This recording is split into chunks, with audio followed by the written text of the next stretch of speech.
નમસ્કાર વિદ્યાર્થી મિત્રો, તપોન ગ્રુપ ઓફ સ્કૂલ સંચાલિત આપણી યુટ્યુબ ચેનલ તપોન સાયન્સ એકેડમીમાં હું શિલ્પા મેમ આપ સર્વે વિદ્યાર્થીઓનું હાર્દિક સ્વાગત કરું છું. JEE NEET 11 science chemistry chapter P block elements. ચાલો, પી બ્લોક એલિમેન્ટ્સ જે છે એની અંદર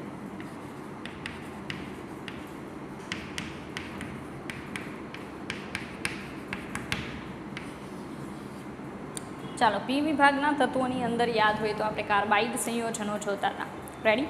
હવે એ જે કાર્બાઇડ સંયોજનો છે, બરાબર, એમાં યાદ હોય તો પહેલું મેં જે ચલાવ્યું એ તમને આયનીય અથવા ક્ષારીય કાર્બાઇડ સંયોજનો છે એની ઇન્ફોર્મેશન આપી, એની સમજ આપી. ત્યાર પછી બીજા બે પ્રકારના કાર્બાઇડ સંયોજનો બાકી છે જોવાના, સમૂહ નંબર 14ના તત્વો જે છે એમાં ખાસ કરીને કાર્બન જે છે એ બીજા એલિમેન્ટ સાથે જે કમ્પાઉન્ડ ફોર્મ કરે એને કાર્બાઇડ કહેવાય.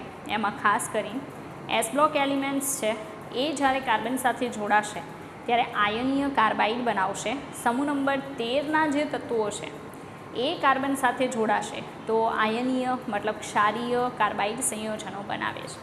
પણ અત્યારે આપણે બીજા નંબરના કાર્બાઇડ સંયોજનોની વાત કરશું, બરાબર.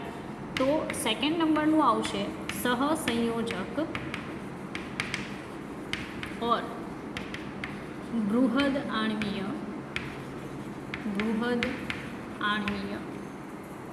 कार्बाइड संयोजन.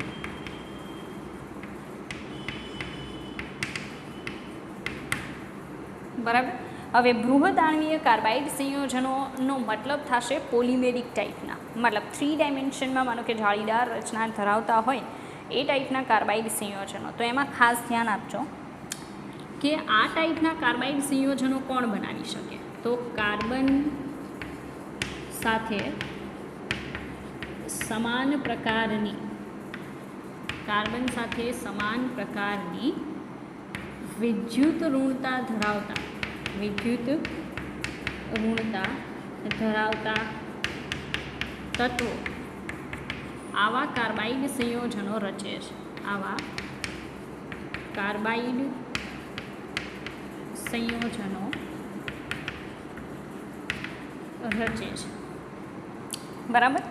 તો એવા એલિમેન્ટ્સ પીરિયોડિક ટેબલના કે જેની ઇલેક્ટ્રોનેગેટિવિટી કાર્બનની ઇલેક્ટ્રોનેગેટિવિટી સાથે મેચ કરે છે, મતલબ સામ્યતા ધરાવે છે, એવા તત્વો સાથે જો કાર્બન જોડાશે, બરાબર, તો જે પણ કાર્બાઇડ બનશે એ સહસંયોજક બોન્ડ ફોર્મેશનથી બનશે, બરાબર.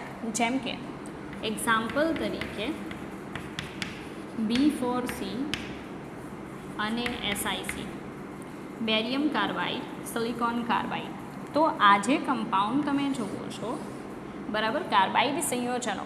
હવે નોર્મલી એમાં કન્ડિશન એવી છે કે કાર્બન એવા એલિમેન્ટ સાથે જોડાયેલું છે કે જેની વિદ્યુત ઋણતા કાર્બનને સમાન છે, બરાબર. હવે આ જે કાર્બાઇડ સંયોજનો છે એ સખત હોય છે, ઊંચા ગલનબિંદુ ધરાવે છે, બરાબર, ઉષ્મીય સ્થાયી હોય છે,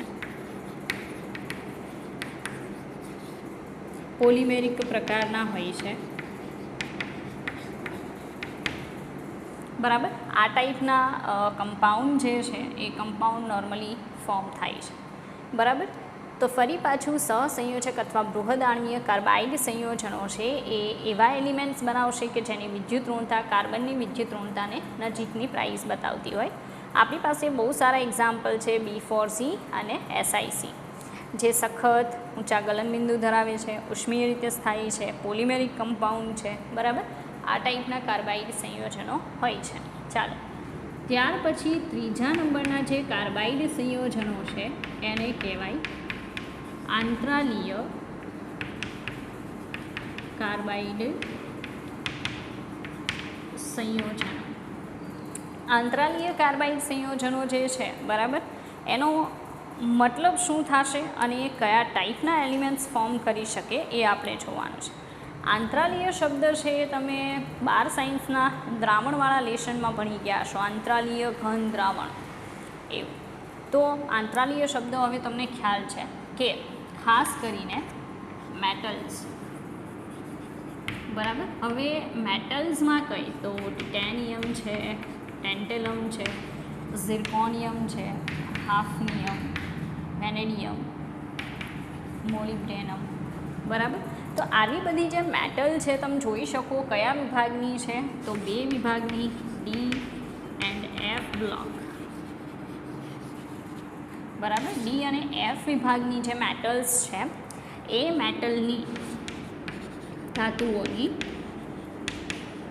લેટિસ રચનામાં, હવે લેટિસ રચના તમને આવડવી જોઈએ. એનું રીઝન છે કે 12 સાયન્સનું ઘન અવસ્થાવાળું ચેપ્ટર તમારે ચાલી ગયું હશે તો તમને લેટિસ રચનાનો ખ્યાલ હશે. તો ધાતુઓની લેટિસ રચનામાં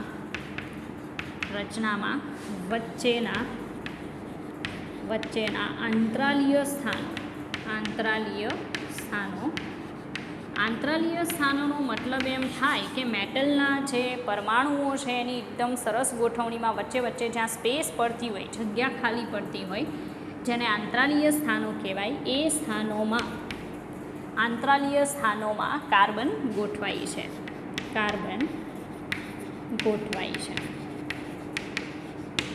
અને ત્યારે જે કાર્બાઇડ સંયોજન બને છે એને હું આંતરાલીય કાર્બાઇડ તરીકે ઓળખાવી શકું, બરાબર. ચાલો, તો આંતરાલીય કાર્બાઇડ છે એની અંદર કોઈ સર્ટેન બોન્ડ ફોર્મેશન નથી, બરાબર. કાર્બન ખાલી વચ્ચે જ્યાં સ્પેસ પડેલી છે એ સ્પેસમાં ગોઠવાશે, બરાબર. અને એના કારણે જે આખી રચના બને છે એને શું કહેવામાં આવશે, તો આંતરાલીય કાર્બાઇડ. આંતરાલીય કાર્બાઇડ પણ કેવા હોય છે, સખત હોય છે અને ઊંચા ગલનબિંદુ ધરાવે છે, બરાબર. એ સખત હોવાના કારણે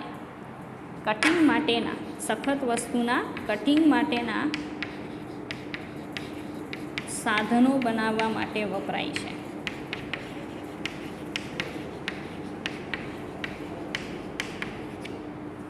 બરાબર. ફરી પાછું ડી અને એફ બ્લોક એલિમેન્ટ્સ છે ટિટેનિયમ, ટેન્ટેલમ, ઝિર્કોનિયમ, હાફનિયમ, વેનેડિયમ, મોલિબ્ડેનમ, બરાબર.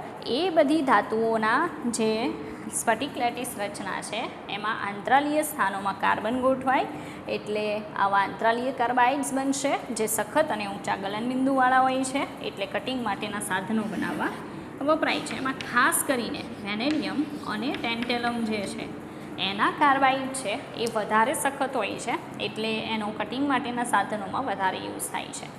એ સિવાય તમને કહી દઉં કે CCl4, આ CCl4 જે છે એ અદહનશીલ વાયુ ઉત્પન્ન કરે છે, બરાબર. તો અદહનશીલ વાયુ ઉત્પન્ન કરતું હોવાના કારણે તેનો ઉપયોગ આગ ઓલવવા માટે થાય છે. આગ ઓલવવા માટે ઉપયોગી છે, બરાબર. તો આ ખાસ યાદ રાખજો જો કે એ મારા ખ્યાલથી તો એટલું કોઈ કાર્બાઇડ કે એવું પોસિબલ નથી, બિકોઝ હેલોજન છે એની કાર્બન સાથે જોડાણથી, એક સહસંયોજક બોન્ડથી એ કાર્બન સાથેનું હેલોજનનું કમ્પાઉન્ડ છે એને હું બિલકુલ આંતરાલીયમાં ના મૂકી શકું, બરાબર છે. જસ્ટ એક આ કાઇન્ડ ઓફ નોટ છે, અલગથી ધ્યાન આપજો. આ તમારે 12 સાયન્સનું હેલોજનયુક્ત કાર્બનિક સંયોજનોવાળા લેશનમાં આવશે કે CCl4 જે છે એ અદહનશીલ વાયુ ઉત્પન્ન કરે છે એટલે આગ ઓલવવા માટે ઉપયોગી છે. નોર્મલી આગ ઓલવવા માટે આપણે સમજીએ છીએ કે શાનો યુઝ થાય, તો CO2નો યુઝ થાય, પાવડર ફોર્મમાં જે CO2 છે. પણ માનો કે કોઈ કેમિકલની ફેક્ટરીમાં આગ લાગેલી છે, અધરવાઇઝ ઘણીવાર એવું બની શકે કે કોઈ શિપમાં પેટ્રોલ કે એવું છે ઇમ્પોર્ટ કરવામાં આવતું હોય ને એમાં આગ લાગેલી છે, મતલબ કેમિકલના કારણે આગ લાગેલી છે, તો ત્યાં વોટર કામ નહીં કરે, બરાબર. ત્યાં CCl4 કામ કરશે એઝ અ ફાયર એક્સટિંગ્યુશર, બરાબર છે. એટલે આગ ઓલવવા માટે CCl4 છે એ ત્યાં કામમાં આવશે. રેડી, બરાબર. ચાલો, તો ફરી પાછું કહી દઉં કે કાર્બાઇડ સંયોજનો છે એ કાર્બાઇડ સંયોજનો નોર્મલી 3 ટાઈપના હોય છે. ક્ષારીય કાર્બાઇડ, સેકન્ડ સહસંયોજક carbide and last one is આવશે આંતરાલીય કાર્બાઇડ સંયોજન. ચાલો વિદ્યાર્થી મિત્રો, ત્યાર પછી આગળ આપણે જોઈશું સિલિકોન. બરાબર. કાર્બન જે છે કાર્બનના અગત્યના સંયોજનોને એવું જોઈ લીધું. હવે આપણે ફોકસ કરશું સિલિકોન પર. બરાબર. તો already I have told you before that silicon is second most abundant element on the earth. બરાબર. તો પૃથ્વીના પોપડામાંથી ઓક્સિજન પછી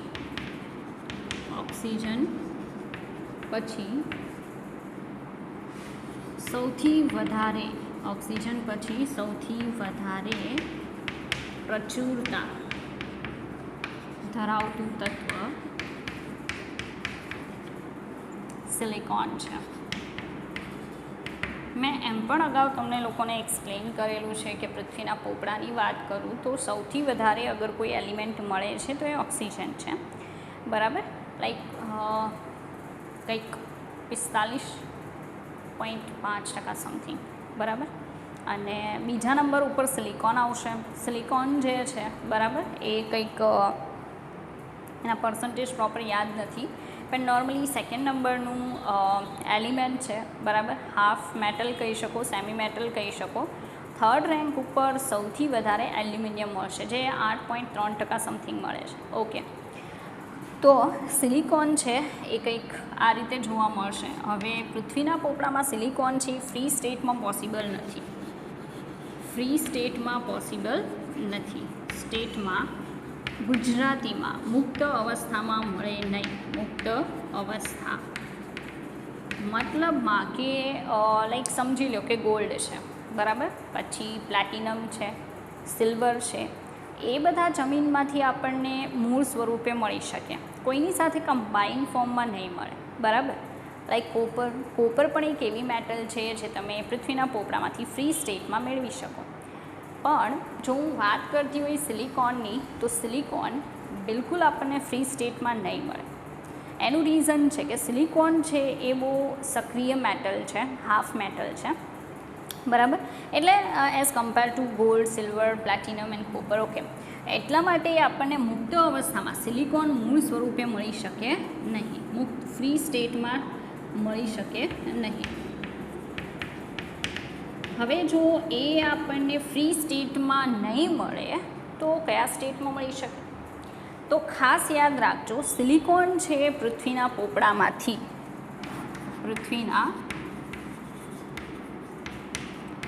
પોપડામાંથી આપણને કાં તો સિલિકા સ્વરૂપે, SiO2 સ્વરૂપે, જેને આપણે શું કહીએ છીએ સિલિકા, અથવા એનું બીજું નામ છે રેતી. બરાબર. એ સ્વરૂપે, અને એના સિવાય સિલિકેટ સંયોજનો સ્વરૂપે મળી શકે. હવે એ સિલિકેટ સંયોજનો આપણે જોશું બરાબર ડીપમાં, but after some time. Okay. Silicate સંયોજનો. હવે સિલિકેટ સંયોજનો છે એમાં મેઇન જે આયન છે SiO4 બરાબર, એવા સંયોજનો સ્વરૂપે આપણને મળી શકે. રેડી? ચાલો. હવે સિલિકા એટલે રેતી થાય, એ તો બહુ નોર્મલ વસ્તુ છે. તો તમે જોઈ શકો કે કેટલા બધા મીન્સ કે આખો પૃથ્વીનો પોપડો જેનો બનેલો છે, તો સેકન્ડ રેન્ક પર આવી શકે. બરાબર. ચાલો. ત્યાર પછી એક બહુ ઇમ્પોર્ટન્ટ બાબત કહી દો કે સિલિકોન અને જર્મેનિયમ છે એ સેમી મેટલ્સ છે. બરાબર. એ તમે 10મા ધોરણથી સ્ટડી કરતા આવો છો કે એ હાફ મેટલ છે. ગુજરાતીમાં એને અર્ધ ધાતુ કહેવાય. રેડી? એટલા માટે એનો ઉપયોગ ઇન્ટિગ્રેટેડ સર્કિટ બનાવવા માટે થાય છે. ઇન્ટિગ્રેટેડ સર્કિટ મતલબ કે આપણે જે પણ ઇલેક્ટ્રોનિક ડિવાઇસીસ, એપ્લિયન્સીસ જોઈએ છે, એની અંદર જે સર્કિટ હોય એ સર્કિટની બનાવટની અંદર સિલિકોન એન્ડ જર્મેનિયમ જોવા મળે છે. બરાબર. એમાં પણ સિલિકોન છે, એના સિવાય કાચ છે, બરાબર, સિમેન્ટ છે, સિરામિક છે, એની બનાવટમાં પણ સિલિકોન વપરાય છે. રેડી? કારણ કે આપણને ખબર છે કે સિમેન્ટ, કાચ, સિરામિક્સ એ બધું બનાવવા માટે આપણે રેતીનો યુઝ કરીએ છીએ, અને રેતી શું છે? સિલિકોનનો એક કમ્પાઉન્ડ છે. ઓકે, એટલા માટે એનો યુઝ થાય છે. સેકન્ડ ઇમ્પોર્ટન્ટ થિંગ કે જર્મેનિયમ છે, એ જર્મેનિયમ IR વિભાગમાં પારદર્શક હોય છે, બરાબર. અને એટલા માટે એનો ઉપયોગ જે એને શું કહેવાય, પ્રિઝમ છે, બરાબર, એ પ્રિઝમની બનાવટમાં થાય છે. એ સિવાય લેન્સ બનાવવા માટે વપરાય છે, બરાબર. તો જર્મેનિયમ છે એનો પણ સારો ઉપયોગ છે, જે નોર્મલી મેં તમને અહીંયા સમજાવ્યો. હવે સિલિકોન મેળવવું હોય તો કઈ રીતે મેળવી શકાય? સિલિકોન મેળવવાની રીત. તો આ જે સિલિકા છે એની હું મેગ્નેશિયમ જેવી મેટલ સાથે પ્રોસેસ કરાવું તો બની જશે MgO પ્લસ સિલિકોન. રેડી? એ જ રીતે SiO2ની આપણે કોની સાથે પ્રોસેસ કરાવીએ? કાર્બન સાથે એટ હાઈ ટેમ્પરેચર. પણ અહીંયા એટલું યાદ રાખજો કે આનું પ્રમાણ કેવું લેવાનું છે? થોડું. કેવું લેવાનું? થોડું. કાર્બનનું પ્રમાણ થોડું લેવાનું, નહીં તો સિલિકોન કાર્બાઇડ બનાવી નાખશે.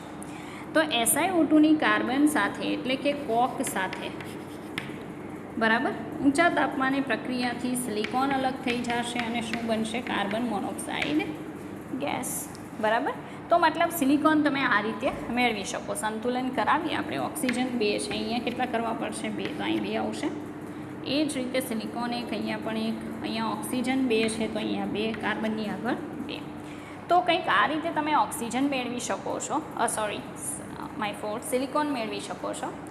પણ અહીંયા જે સિલિકોન મળે છે એની પ્યુરિટી એટલી બધી નહીં હોય, બરાબર. મતલબમાં સિલિકોન અહીંયા તમને 96 થી 98% જેટલો શુદ્ધ મળી શકે.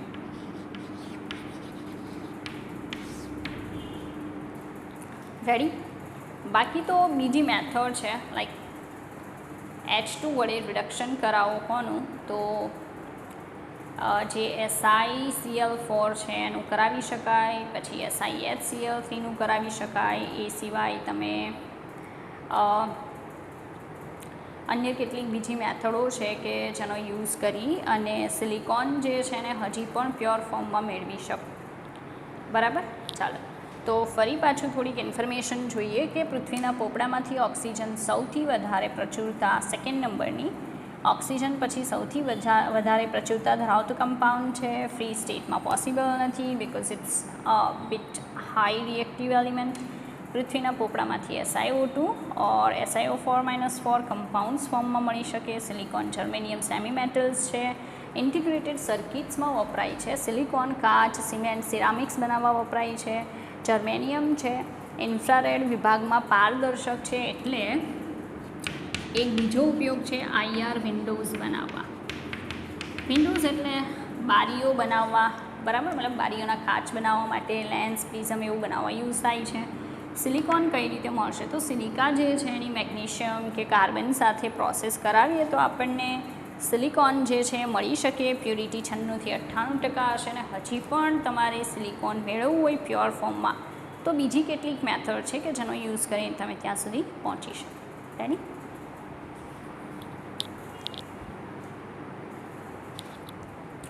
ચાલો વિદ્યાર્થી મિત્રો, ત્યાર પછી આગળ આપણે જોશું કે સિલિકોનનું કમ્પાઉન્ડ છે સિલિકોન કાર્બાઇડ. સિલિકોન કાર્બાઇડ જે છે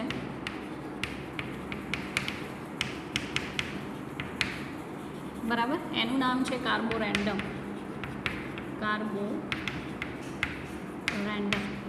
બરાબર.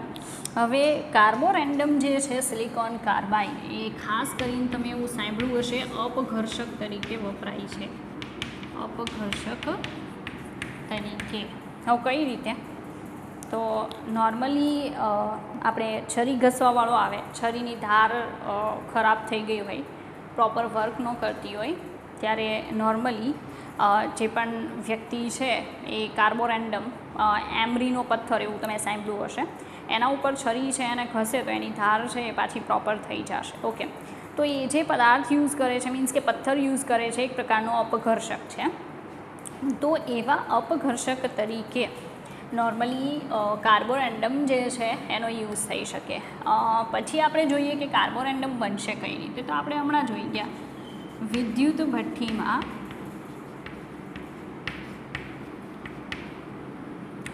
ભઠ્ઠીમાં શું કરવામાં આવે, તો જે સિલિકા છે બરાબર, એ સિલિકાને કાર્બન એટલે કે કોક સાથે એટ હાઈ ટેમ્પરેચર, હાઈ મતલબ 2000 ડિગ્રી સેન્ટીગ્રેડ ટેમ્પરેચરે એનું શું કરાવવામાં આવે, પીગલન. તો સિલિકાનું કોક સાથે પીગલન કરાવવામાં આવે તો silicon carbide plus carbon monoxide gas ઉત્પન્ન થશે. બરાબર. સંતુલનની વાત કરીએ તો સંતુલનમાં ઓક્સિજન 2 છે, તમારે અહીંયા 2 કરવા પડે, ટોટલ કાર્બન કેટલા થશે, 3. તો આજે તમે જોવો છો એ જે બને છે એ સિલિકોન કાર્બાઇડ છે, સિલિકોન કાર્બાઇડ. બરાબર. ચાલો, હવે સિલિકોન કાર્બાઇડ છે એનું સ્ટ્રક્ચર કેવું હોય, તો નોર્મલી ડાયમંડ જે છે એ ડાયમંડ જેવી ત્રિપરિમાણીય જાળીદાર રચના દર્શાવે છે, જાળીદાર રચના દર્શાવે છે. હવે ડાયમંડનું સ્ટ્રક્ચર છે પી વિભાગમાં મેં તમને સમજાવી દીધું.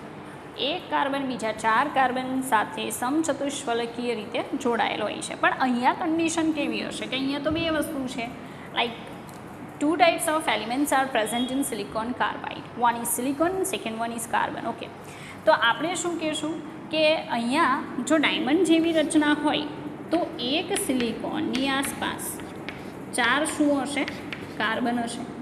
એ જ રીતે એક કાર્બનની આસપાસ 4 શું હશે, સિલિકોન હશે. ઓકે, તો આ તમારે યાદ રાખવાનું છે કે એની રચના ડાયમંડ જેવી હોય છે. ડાયમંડમાં જે રીતે એક કાર્બનની આસપાસ બીજા 4 કાર્બન હોય છે, એવી જ રીતે અહીંયા એક સિલિકોનની આસપાસ 4 કાર્બન અને એક કાર્બનની આસપાસ 4 સિલિકોન. બરાબર. હવે ડાયમંડ જેવી રચના દર્શાવતું હોય તો સખતાઈનો ગુણધર્મ હશે. બરાબર. પણ એટલું યાદ રાખવાનું કે હીરા કરતાં ઓછો સખત, હીરા કરતાં ઓછો સખત. અને એટલા માટે તો એનો ઉપયોગ એના તરીકે થાય છે, અપઘર્ષક તરીકે થાય છે. ઓકે, ચાલો. ત્યાર પછી ત્રીજા નંબરનું જે કમ્પાઉન્ડ છે એ આપણે જોશું. આ સેકન્ડ કમ્પાઉન્ડ હતું. થર્ડ કમ્પાઉન્ડ છે Na2SiO3, જેનું નામ છે સોડિયમ સિલિકેટ. Sodium silicate.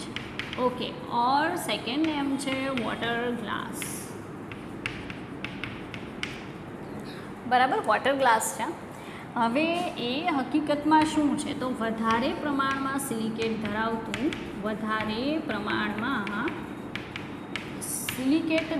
મતલબ SiO2 ધરાવતું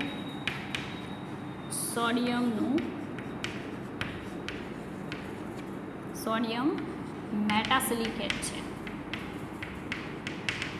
બરાબર. તો એનું ઓરિજિનલ સ્ટ્રક્ચર જો આપણે જોવા માંગતા હોઈએ તો આવશે Na2SiO3 ઇન્ટુ SiO2 થી Na2SiO3 ઇન્ટુ 3SiO2. બરાબર.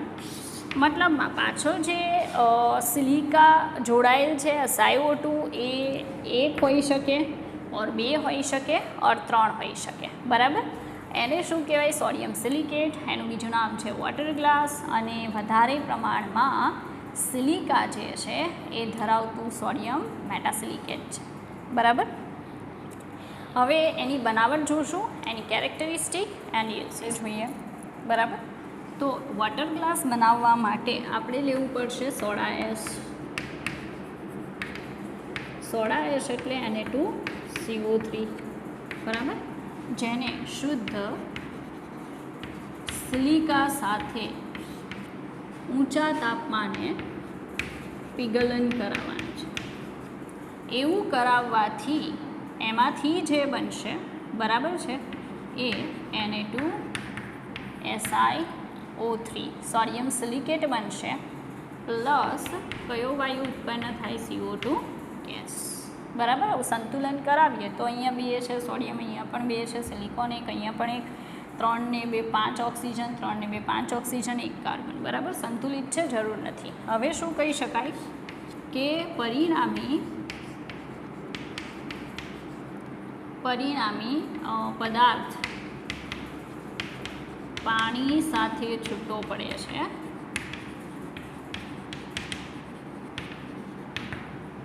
મતલબમાં કે ફાઇનલી આપણે જો એ કમ્પાઉન્ડ છે એને પ્રોપર જોતો હોય તો જે પણ મળે છે કમ્પાઉન્ડ Na2SiO3 અને CO2, બરાબર, તો CO2 ગેસિયસ ફોર્મમાં છે એ તો ઉડી જશે, પણ જે Na2SiO3 છે એને વોટરમાં નાખવામાં આવે અને પછી પાણીનું બાષ્પાયન કરી સ્નિગ્ધ કરવામાં આવે છે. પાણીનું બાષ્પાયન કરી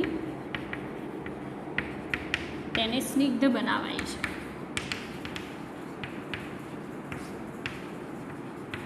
હવે સ્નિગ્ધનો મતલબ થશે કે વધારે એનું કોન્સન્ટ્રેશન કરાય છે અને એ જે સ્નિગ્ધ પ્રવાહી એટલે કે જે પદાર્થ મળે છે એને વોટર ગ્લાસ એટલે કે સોડિયમ સિલિકેટ કહેવામાં આવે છે.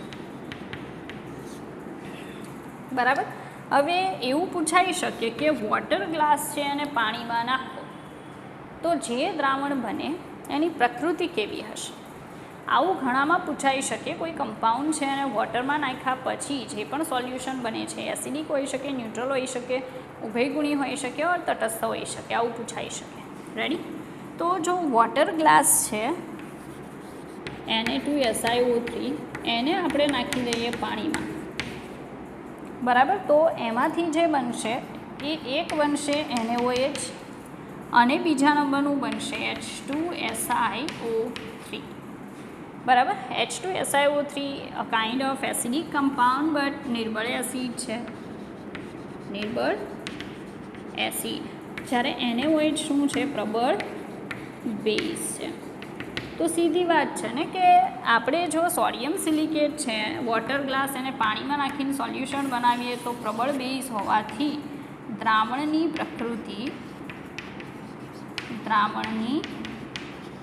પ્રકૃતિ કેવી હોય છે? બેઝિક હોય છે. બરાબર. બેઝિક પ્રકૃતિ દર્શાવે છે દ્રાવણ. Na2 છે, અહીંયા કેટલા આવશે? 2. SiO3 as it is H2, oxygen છે ઓક્સિજન 2, ઓકે, 3 ને 2 5, તો અહીંયા મારે 2 કરવા પડશે. હાઇડ્રોજન 2 દુ 4 થઈ ગયો. રેડી? તો આ રીતે રહેશે. સેકન્ડ થિંગ કે Na2SiO3ની ઘનતા 1.1 છે. બીજી એક બહુ ઇમ્પોર્ટન્ટ અહીંયા તમે એક નોટ કરી લેજો. નોટ એ છે કે આ જે વોટર ગ્લાસ છે, બરાબર, એ વોટર ગ્લાસના દ્રાવણમાં આપણે nickel nitrate NiNO3 twice, okay, ત્યાર પછી કોબાલ્ટ ક્લોરાઇડ CuCl2 છે, બરાબર, FeSO4 કે CuSO4, બરાબર, એવા ક્ષારો ઉમેરી દ્રાવણને રાત્રિ દરમિયાન રાખી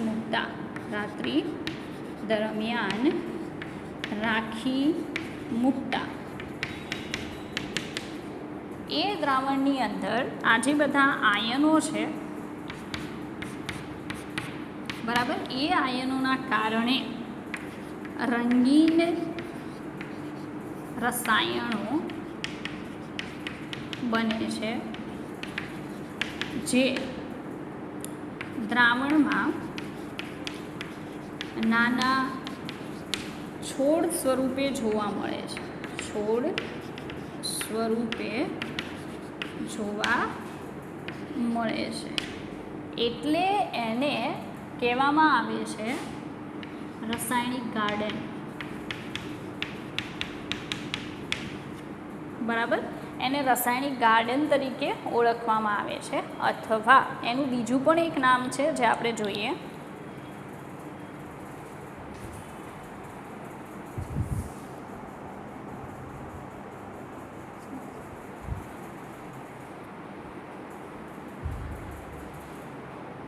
ચાલો એનું બીજું નામ છે રાસાયણિક ગાર્ડન, એક નામ છે, બીજું નામ છે સિલિકા ગાર્ડન. બરાબર. તો આ કેમેસ્ટ્રી છે. કેમેસ્ટ્રીની અંદર લાઈક કાંઈ પણ પોસિબલ છે. આમાં એમ કહેવામાં એવું છે કે આજે આપણી પાસે કમ્પાઉન્ડ છે વોટર ગ્લાસ સોડિયમ સિલિકેટ, એનું સોલ્યુશન બનાવી એ સોલ્યુશનની અંદર આવા જે ડી બ્લોક એલિમેન્ટ્સ છે એના સોલ્ટ નાખીએ એટલે આયન છૂટા પડશે અને એ આયનના કારણે એની વોટર ગ્લાસ સાથેની પ્રોસેસથી કેટલાક કેમિકલ પ્રોડ્યુસ થશે જે રંગીન હોય છે અને એ નાના નાના છોડ સ્વરૂપે મતલબ કેમિકલના છોડ સ્વરૂપે અંદર જોવા મળે સોલ્યુશનમાં. બરાબર છે. જેના કારણે આપણને એક નાનો ગાર્ડન બનેલો હોય સોલ્યુશનમાં એવું દેખાય એટલે એનું નામ છે રાસાયણિક ગાર્ડન ઓર સિલિકા. વિદ્યાર્થી મિત્રો, ત્યાર પછી આપણે સિલિકોન છે એના સંયોજનોમાં જે જોશું એ આવશે સિલિકોન્સ.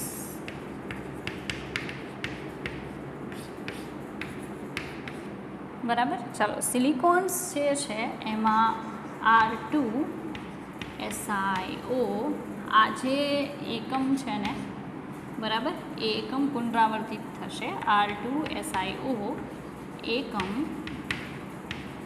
પુનરાવર્તિત થાય છે. બરાબર. કઈ રીતે? SiO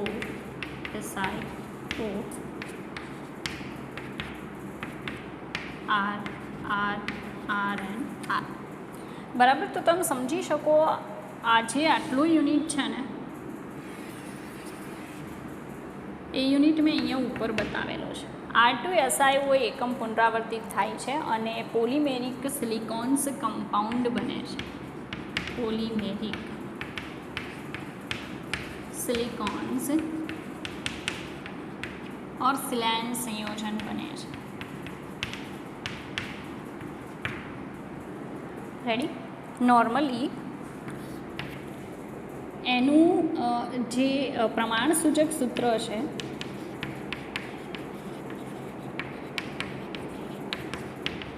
બરાબર, R2SiO એ કોને મળતું આવે છે? તે R2CO કીટોનને મળતું આવે છે. હવે આઈ થિંક કીટોનમાં તો તમને સમજ પડી જ ગઈ હશે એટલે મારે વધારે કહેવાની જરૂર નથી. બરાબર. એટલે જ એને ઓર્ગેનો સિલિકોન પોલિમર કહેવામાં આવે છે. બરાબર. ઓર્ગેનો એટલા માટે કારણ કે ઓર્ગેનિક જેવી રચના એ દર્શાવે છે, બાકી છે ઇનઓર્ગેનિક. બરાબર. R2 આલ્કાઇલ ગ્રુપ હોઈ શકે, જો કે આલ્કાઇલ ઓર્ગેનિક કમ્પાઉન્ડ આવે જ છે અંદર, તો ઓર્ગેનો સિલિકોન પોલિમર કહેવામાં આવે છે. બનશે કઈ રીતે? તો નોર્મલી RCl આલ્કાઇલ ક્લોરાઇડના 2 મોલની કોપર ઉદ્દીપકની હાજરીમાં સિલિકોન સાથે પ્રક્રિયા થાય, સિલિકોન સાથે તો બની જશે R2SiCl2 ડાયઆલ્કાઇલ ડાયક્લોરોસિલેન, જેનું સ્ટ્રક્ચર વચ્ચે SiCl R and R ડાયઆલ્કાઇલ ડાયક્લોરોસિલેન. બરાબર. હવે આજે છે એની પ્રક્રિયા 2 મોલ્સ ઓફ વોટર મોલિક્યુલ સાથે કરવામાં આવે. 2 પાણીના અણુ સાથે પ્રક્રિયા થાય તો અહીંયાથી Cl કેન્સલ થશે તો -2 મોલ્સ ઓફ શું થઈ જાય? HCl. અને જે બનશે એની રચના હશે Si. અહીંયા આપણે દર્શાવીએ SiOH R R and OH. આને કહેવામાં આવશે ડાયઆલ્કાઇલ ડાયહાઇડ્રોક્સીસિલેન. હવે આ જે છેડાના OH છે, છેડાના OH તે પોલિમરાઇઝેશન માટે સક્રિય બને છે.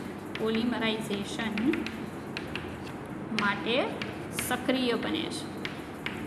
બરાબર. તો આના n મોલ જેટલા યુનિટ છે એનું શું થશે? પોલિમરાઇઝેશન થશે. પોલિમરાઇઝેશન થઈને આવું બનશે OSi R R OSi R R OSi R and R, જે તમે જોઈ શકો કે એક પ્રકારનું પોલિમેરિક કમ્પાઉન્ડ છે જે આ રચના દર્શાવે છે, જે ઓલરેડી મેં એક્સપ્લેન કરેલી છે, બરાબર, જેને શું કહેવામાં આવે છે, સિલિકોન્સ અથવા સિલેન તરીકે ઓળખવામાં આવે છે. તો એવા આલ્કાઇલ સિલેન સંયોજન છે એ અહીંયા બનશે. ચક્રીય સિલેન સંયોજન પણ બની શકે, બરાબર છે. હવે એ કઈ રીતે ફોર્મ થઈ શકે, તો normally okay, first of all આનું ડાયરેક્ટ પોલિમરાઇઝેશન નહીં થાય, આપણે એક સ્ટેપ છે હજી પણ કરાવવું પડશે, બરાબર. ડાયરેક્ટ મેં પોલિમરાઇઝેશન કરાવ્યું છે એવું નહીં થાય, તો જરાક આપણે પાછું જોઈએ. આ જે સ્ટેપ છે એના પહેલાં એક સ્ટેપ આવશે, તો મારે પહેલાં એ બતાવવું પડે. Okay, my fault. આપણે જોઈએ આ જે છે એમાં પહેલાં ડાયમરાઇઝેશન થાય, બરાબર. ડાયમરાઇઝેશન મતલબ આના બે અણુ છે એ ભેગા થઈને વચ્ચેથી વોટર મોલિક્યુલ કેન્સલ આઉટ કરશે. તો અહીંયા આવશે OH, સિલિકોન, R, વચ્ચે oxygen, then again silicon, R and OH. હવે આ જે છેડાના OH છે, જો કે મેં પહેલાં જે કરાવ્યું હતું એમાં કોઈ પ્રોબ્લેમ નથી, બરાબર છે. ડાયરેક્ટ પોલિમરાઇઝેશન હતું કે ઘણા બધા યુનિટ ભેગા થશે ને ઓલ, ઓકે. પણ અત્યારે મેં ડાયમરાઇઝેશન કરાવ્યું કે બે યુનિટ વચ્ચે પ્રોસેસ કરાવીને વોટર મોલિક્યુલ કેન્સલ કર્યો તો મને આ ડાયમર મળ્યું. એ ડાયમરનું મારે શું કરાવવાનું છે, પોલિમરાઇઝેશન, બરાબર. તો એ ડાયમરનું પોલિમરાઇઝેશનની પ્રોસેસ કરાવીશ તો હમણાં જે દર્શાવ્યું હતું એ બનશે કે OSIRO,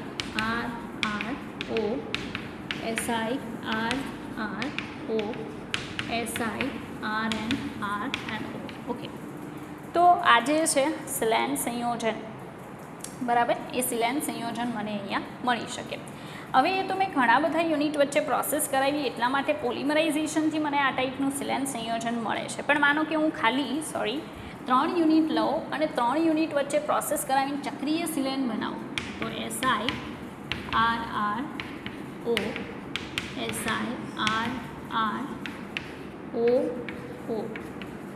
silicon, R and R. તો આ ટાઈપનું મને ચક્રીય સિલેન પણ મળી શકે છે. ચક્રીય સિલેન છે નોર્મલી અમુક લિમિટેડ યુનિટ છે એની વચ્ચેની પ્રોસેસથી આપણને મળે, એના માટે પોલિમરાઇઝેશન કરવાની જરૂર નથી, બરાબર. ટ્રાઇમરાઇઝેશન છે, ટેટ્રામરાઇઝેશન છે, એવી પ્રોસેસ જો આપણે કરાવીએ તો આપણને એમાંથી ચક્રીય સિલેન મળી શકે. આ શૃંખલા સિલેન છે, બરાબર, આ ચક્રીય સિલેન સંયોજન છે. હવે બાકીનું રહ્યું એની કેરેક્ટરિસ્ટિક, યુઝીસ ને એવું બધું, તો આપણે નેક્સ્ટ વિડીયો લેક્ચરમાં જોઈશું, બરાબર.